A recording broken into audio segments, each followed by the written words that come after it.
জাতীয় নাগরিক পার্টির এনসিপি সমাবেশকে কেন্দ্র করে ব্যাপক সংঘর্ষ ও হামলা পাল্টা হামলার ঘটনার পর পরিস্থিতি নিয়ন্ত্রণে গোপালগঞ্জে কারফিউ জারি করেছে অন্তর্বর্তীকালীন সরকার।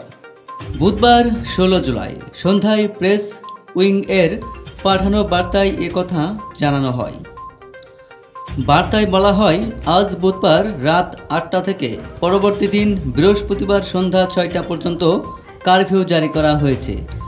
জেলা প্রশাসন সূত্রে জানা গেছে, সাম্প্রতিক সময়ে জেলার বিভিন্ন স্থানে ঘটে যাওয়া অস্থিরতা ও সংঘাতের পরিপ্রেক্ষিতে জননিরাপত্তা নিশ্চিত করতে এই কঠোর পদক্ষেপ নেওয়া হয়েছে।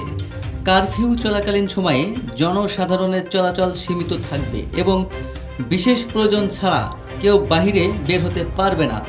আইন শৃঙ্খলা রক্ষাকারী বাহিনী মাঠে থাকবে এবং পরিস্থিতি পর্যবেক্ষণ করবে।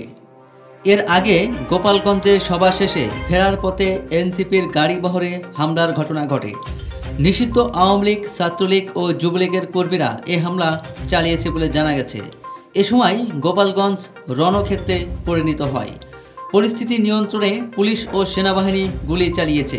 এ সময় পুলিশ ও সেনাবাহিনীর গাড়িতেও হামলার ঘটনা ঘটে।